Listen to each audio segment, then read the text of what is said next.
gonna start the commentary track now.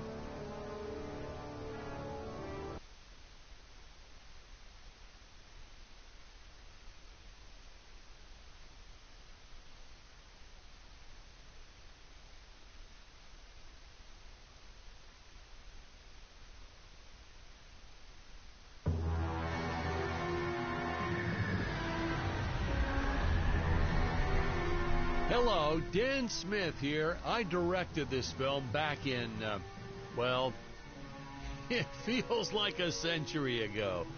Yeah. The studio asked me to provide a commentary track for the DVD release. And wham! Straight into the action. No fluff or anything. That's what we did back then. Crash-landed ship. Out pops our hero, the fearless Dick Starspeed.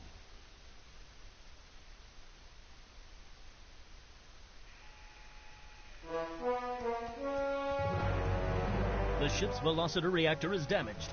I believe that I am stranded on an alien planet. Played, of course, by actor Jonathan Digby. Went on to some minor roles after this. Such a shame. I thought from day one this guy's got leading man written all over his face.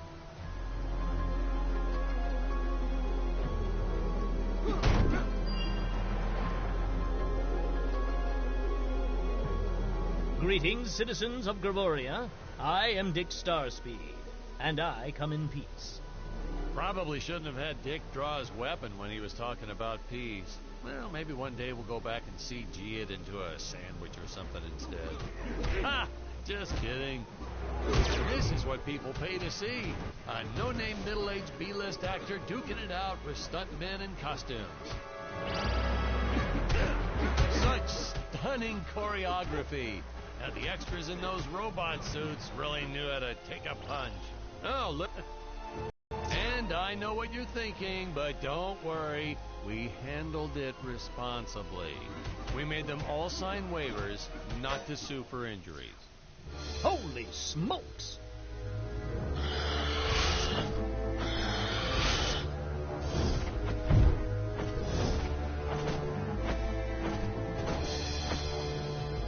If I land squarely on that grain silo, I should survive this fall unscathed. I shouldn't say this now, but you could actually see the strings if you squinted hard enough.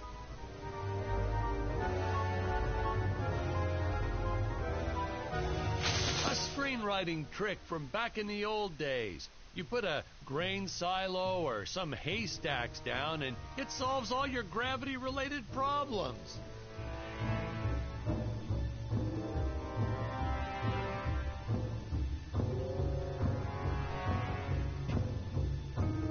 It appears some of my equipment was lost when my ship was shot down. But what luck! This high-tech scanner reports that my ray gun is nearby.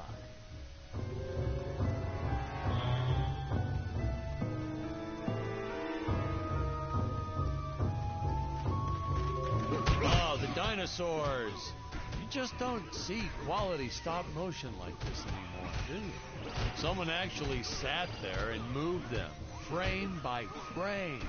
Today, it'd be done with computers, but where's the artistry in that?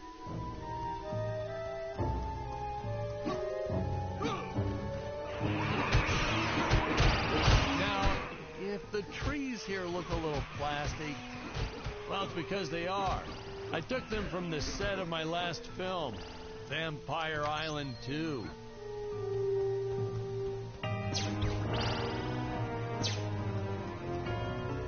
We got our fair share of nasty letters from scientists complaining about our portrayal of the dinosaurs. Was news to me. Apparently these stegosauruses weren't meat eaters. Must have preferred shellfish or something.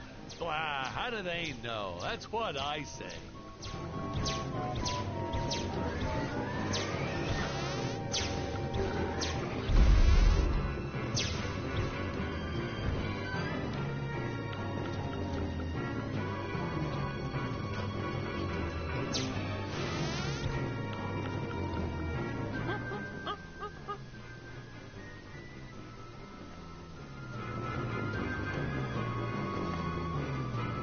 As usual, the local population is defenseless. That's where our hero steps in and saves the day.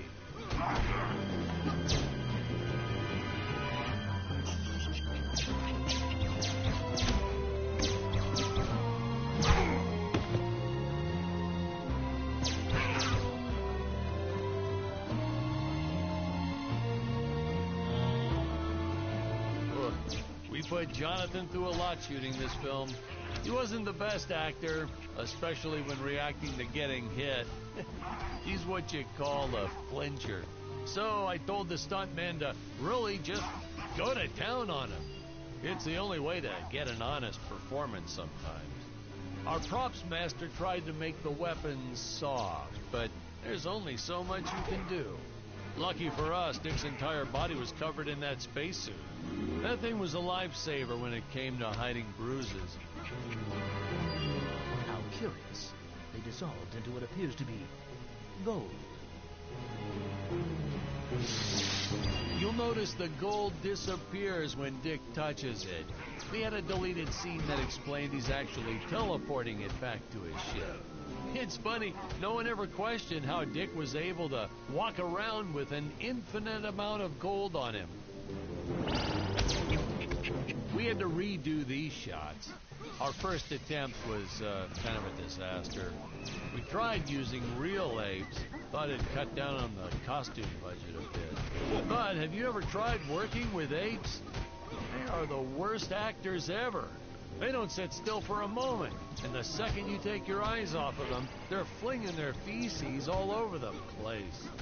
Jonathan refused to work with them after he got, well, let's just say that he had to take more than a couple of showers one day.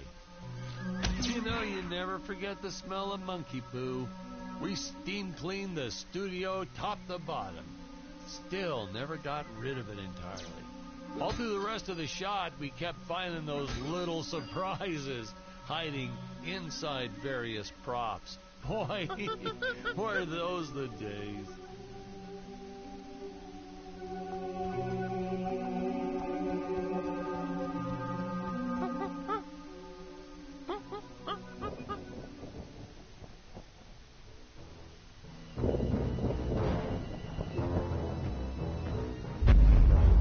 Really top-notch stop-motion effects, huh? Unfortunately, we skimped on the Dick Starspeed puppet a little. The Earthman is not for you to eat, fiend. Oh, this was groundbreaking. We had the woman rescuing the man for once. We were really ahead of our time with this scene, but well, then again, I've always been rather progressive. The studio exec didn't seem to get why it was such a big deal, though. Sorry, we don't see this as anything unusual. Ha! Of course! It's unusual. A woman would never save the man. It just doesn't happen. Not in the movies, not in real life. I don't know why we didn't get more recognition for this scene. I guess I was just a little too ahead of my time.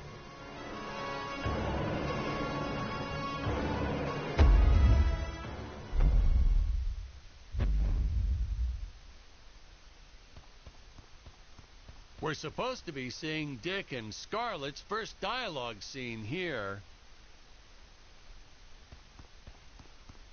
Thank you for saving me, strange woman. What is your name?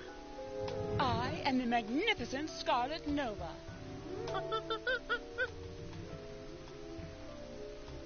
Do not question my motives. Just be happy that you are still alive. I must speak with my father at once. I shall teleport to his chambers.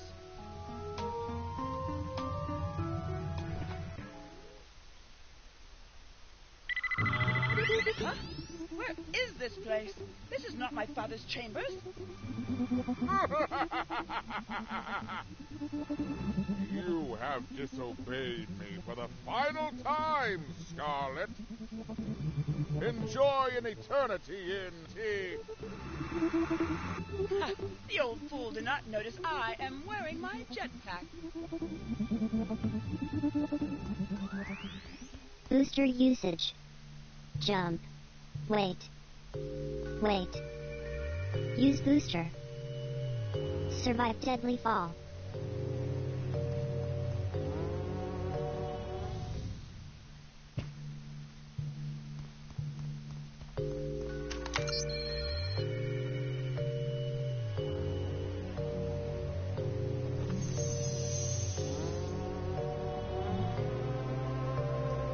Scarlet didn't quite realize she needed to shoot those energy orbs down below.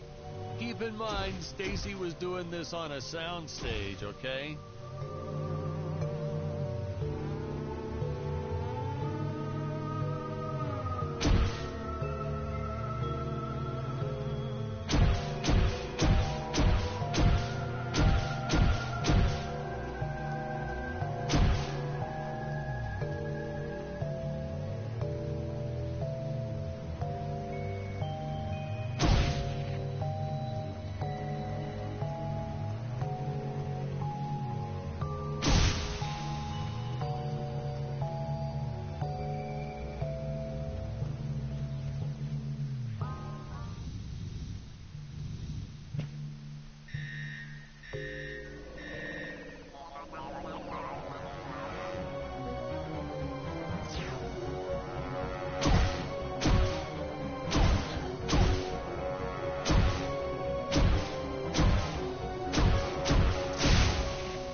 The energy imps. Such a neat effect. We had to paint each movement frame by frame and superimpose it into live footage. We were pulling all-nighters for weeks. Well, when I said we, I meant the artists. I'm pretty much useless if I don't get a solid 10 hours a night. But they were at it forever. They had to redo it all because I accidentally told them red instead of blue the first time. Artists.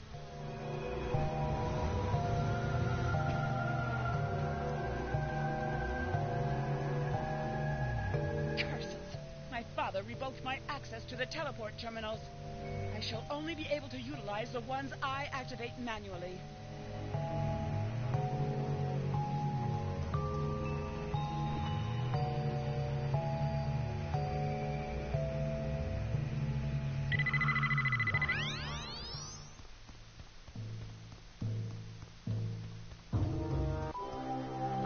I knew you would return. Puny Earthman, you shall help me overthrow the Emperor. Why would you turn against your own father? How do I know I can trust you? Oh, this scene. This is practically Shakespeare in outer space. Just as the entire planet does. And, huh? Patrick, what's wrong with the video? Sorry, sir. Technical problems. Darn it, we're missing some really good writing here. There. Sorry about that. Well, we just passed right by her big scene. Basically, they agree to work together, but one must stay behind in the sleep chamber at all times. Should I rewind? Never mind. I'll continue from here.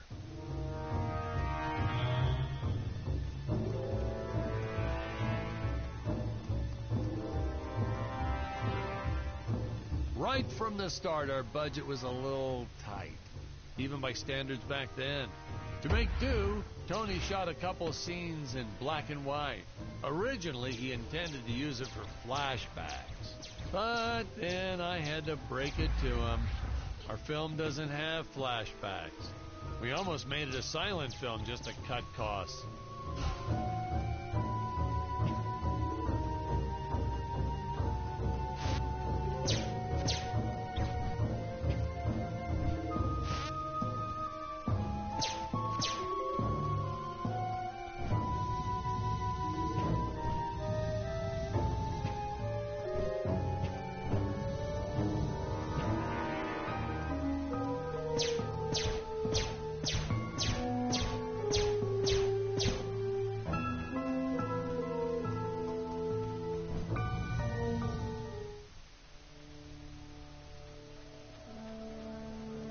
It would appear that now is the time for us to climb the Deadly Tower of Monsters.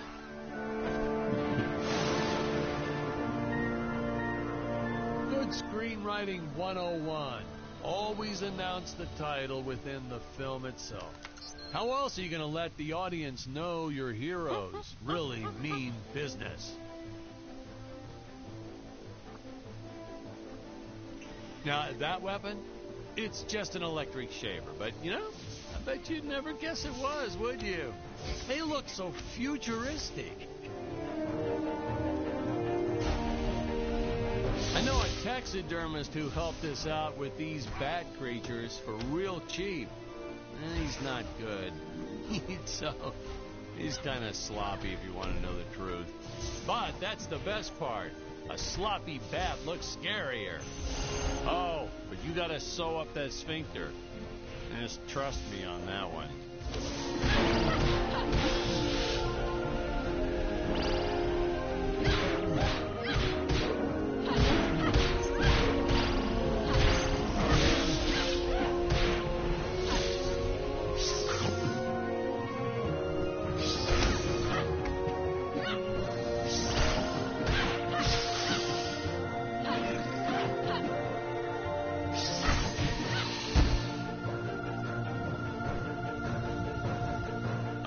The squids. Some board member had these nephews who really wanted to be in the films. They made me cast them as squids. Whatever happened to artistic integrity? If you're going to cast a role not on merit, at least let it be a hot female role.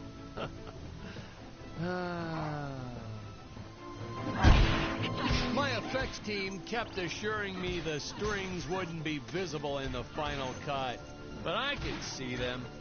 No transparent nylon. This stuff will do the trick. Yeah, right. I swear, those darn strings is what made my hair go white.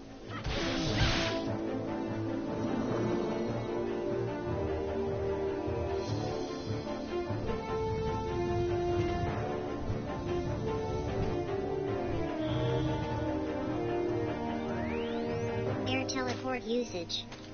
Jump. While in the air, use teleport. Quickly return to upper floor.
Trolling the shore, eagerly awaiting for his next meal.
Hey, now what's going on?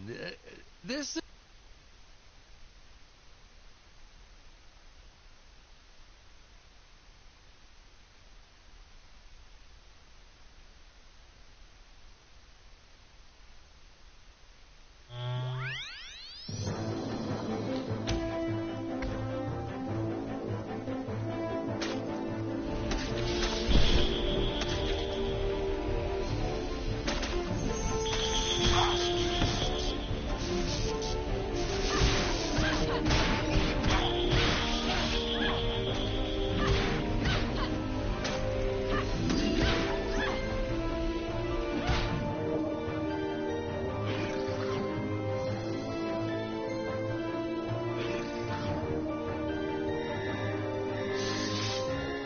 You don't want to miss a single minute of this scene. The nuclear ends.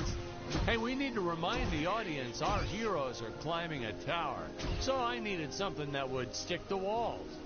Originally, we had these web-footed what-have-yous.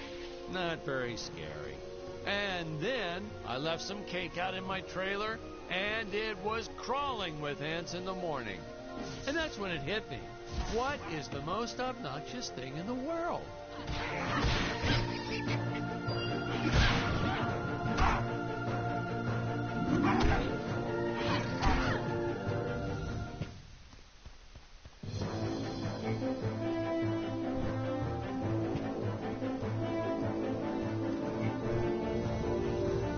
I designed this creature to reflect the human condition. Always hungry, never satisfied. The bottomless pit of the beast's stomach. I don't know, you say stuff like that in interviews and your film always wins awards.